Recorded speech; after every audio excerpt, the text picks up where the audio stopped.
Labą dieną, gerbiami telšiškiai, savivaldybės tarybos narys Bacevičius. Turiu kreiptis į visuomenę, kadangi Telšiuose vyksta negražus įvykiai. Mūsų Telšių meras Tomas Katkus užsiima negražiais dalykais, nešvariais dalykais užsiima, todėl aš turiu kreiptis į visuomenę, turi įsikišti visuomenė į tokius dalykus, nes daugiau čia niekam nieks neįdomu. Istorija ir menų inkubatoriaus, ir daug kalbėję esam, ir dar kalbėsim, ta tema yra kitą savaitę savivaldybės tarybos posėdį vyks, posėdis bus sprendžiamas likimas. Trumpai turiu priminti tą istoriją, menų inkubatorius. Kalba yra apie tai, kad Telšių menų inkubatorius yra pastatas gražus paežeriai, prie Dailės akademijos tarp muziejaus Dailės gražus pastatas yra grėsmė tą pastatą prarasti. Mes esam savivaldybė dalininkai to pastato. Istorija yra 2008 metų. Tas pastatas yra buvęs Dailės technikumas, ten amatų mokykla, jis yra statytas 36 metais, gražus pastatas, paveldo objektas, per jo langą ežeras kaip ant delno. Ir tas pastatas mislingom aplinkybė buvo privatizuotas, jį privatizavo socialdemokratas, buvęs Telšių meras Urbonavičius, kažkaip tai privatizavo, nežinau, bet atsidūrė jo UAB rankose, UAB praktika. Tokia buvo įsteigta praktika, ta pati praktika buvo irgi valdiška, jis kažkaip privatizavo, kaip ir daugelis čia ir tų veikėjų privatizavo, visą Lietuvą buvo privatizuoti neaiškiam aplinkybė, už neaišku kažkokius lėšus. Ten buvo praktika, firma gamino ten visokius gaminius prie Dailės technikumo, ten meniniai dalininkai, viski ženkliukai buvo darom ir jis ten matyti kažkaip tai privatizavo tą praktiką. Ir tas pastatas irgi kažkaip atsidūrė. Dailės technikumas, ten mes į šokį eidom jaunystėje, ten buvo Dailės technikumo pastatai, technikumas, studentai buvo ten, mes jaunystėje ten, aš esu buvęs daug kartų, šokiai būdavo antram aukšte, neblogas pastatas. Ir kas atsitiko? 8 metais tas meras jau nebebuvo, Urbonavičius meru, aišku, ir tada sandoris buvo sudarytas tarp savivaldybės ir tas UAB praktika, kurios akcininkas buvo Urbonavičius jo. Tai sandoris buvo toks. Įsteigta buvo viešoji įstaiga.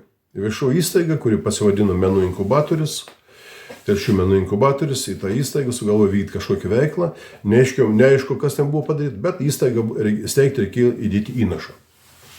Ir įnašą įdėjo tada 8 metais, Urbonavičius tą praktiką, tiksliau, įnašą pastatą tą, jis buvo įkainuotas 94 tūkstančiai litų. Tai yra 142 tūkstančiai eurų įkainuotas. Savivaldybė įnešė 50 tūkstančių litų ir prisėmė įsipareigojimus ten išlaikyti, mokėti už viską, vykdyti projektų savivaldybę. Jie įnešė pastatą, daugiau nieko. Ir sandorį tą sudarė to Urbonavičio žmona, Urbonavičienė. Ir ji tapo tos įstaigos direktorė. Tos viešos įstaigos direktorė dirbo. O įdomu, tas Urbonavičius, Urbonavičienė, direktorius, savivaldybė įsipareigojo išlaikyti įstaigą, tai yra mokėti atlyginimą tai direktoriai. Ir tas atlyginimas jai buvo mokamas daug metų.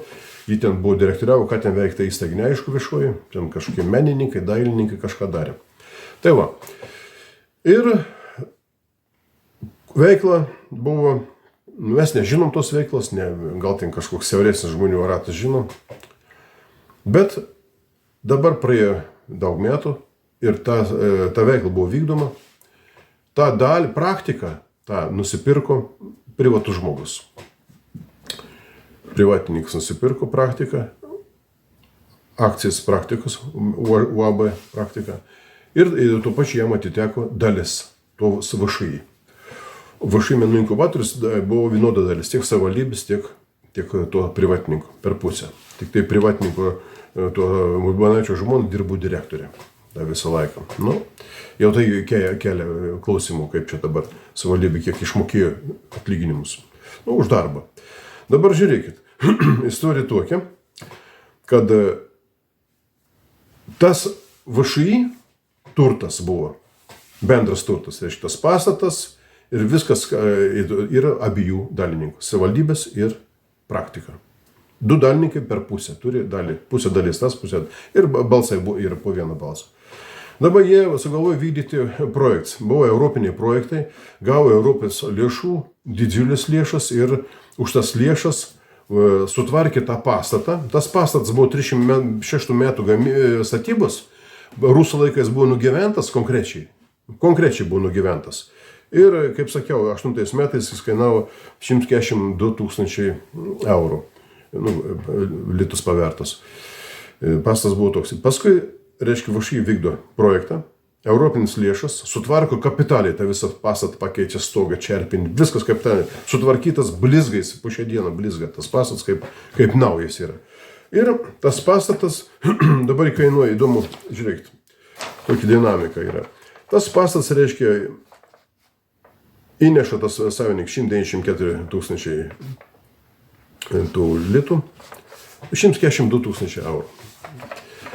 9 metais, čia aš turiu dokumentus. 12 metais jis taip pat kainuoja tas pats 142 tūkstančiai eurų, čia aš ataskaitas žiūriu. 13 metais jau buvo pastatas sutvarkytas. Ir to pastato kaina 13 metais buvo 1 397 662 eurai. Jau 13 metais tas pastatas kainavo jau arti 1,5 milijono 13 metais. Savivaldybė finansavo tą veiklą, išlaikė visas vis darbuotojus ir taip toliau. Dar buvo pripirkta, 100 tūkstančių buvo pripirkta iš europinių lėšų visokių įrengimų, tiems menininkams, visokių įrengimų pripirkta. 100 tūkstančių buvo išleista įrengimams iš europinių lėšų. Ir dabar įdomiausiai, reiškia, savivaldybė į tą veiklą įdėjo dar nuo 10 iki 12 metų. Nuo 10 iki 12, štai tokius duomenys, tai 416 tūkstančių eurų, litus pavertas. Nuo 14 iki 24 įdėta 481 tūkstantis eurų, reiškia jau kiek 800-900 tūkstančių. Savivaldybė įdėjus tiek pinigų. Tas praktika, tas antras dalininkas, nieko nėra įdėjęs. Absoliučiai. Tai vot, ir dabar šiandien klausimas toks yra. Sugalvojo savo meras, socialdemokratas, siūlo tarybai, pirmiausiai siūlė remontuoti tą pastatą. Atėjo taryba ir pastato remontui, projekto finansavimui. Ir kreipėsi tarybą, kad taryba skirtų 40 tūkstančių tuo pastato remonto darbų projektui. Tas savininkas atsisakė prisidėti. Savivaldybė taryba nesutiko. Jau čia taryba nesutiko, matė, kad tas meras važiuoja ne į tą pusę. Mes turime mokėti vieni patys už projektus ir už tą pastatą. Ir jie pasiskelbė, kad tas pastatas priklauso tam kitam dalininkui. Pasiskelbė, nors vėjai kažkokie. Savivaldybė nesutiko. Reiškia, remontuoti tą pastatą. 40 tūkstančių prisidėti nesutiko.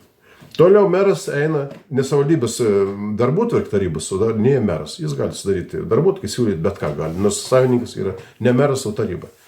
Sekant kartą jis ateina į tarybą, siūlo parduoti savivaldybės dalį aukcione. Į daug priežasčių čia mes parduoti. Už pradinę įnašą kainą, reiškia, kiek savivaldybė įnešė 50 tūkstančių litų. Įnešė. Tai tie 50 tūkstančių litų paversi į eurus, gaunasi ten apie 15 tūkstančių eurų kažkur gaunasi. Reiškia, parduoti dalį aukcione už 15 tūkstančių ir viskas. Savivaldybės taryba nesutiko. Socialdemokratai patys, mero bendrapartiečiai nesutiko, sakė, negali būti.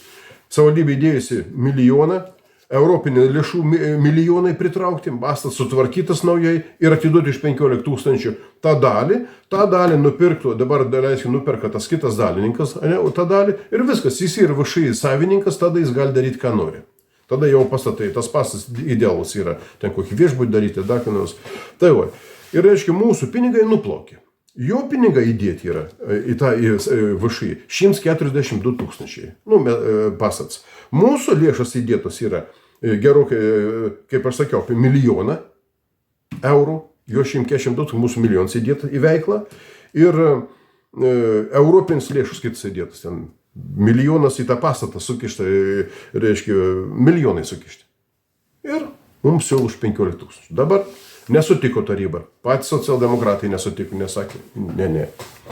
Dabar praeina vėl keli mėnesiai, vėl šturmuoja eina į tarybą. Gerai, sako, siūlykit kainą, pradinį kainą, pardavimą, aukcionį.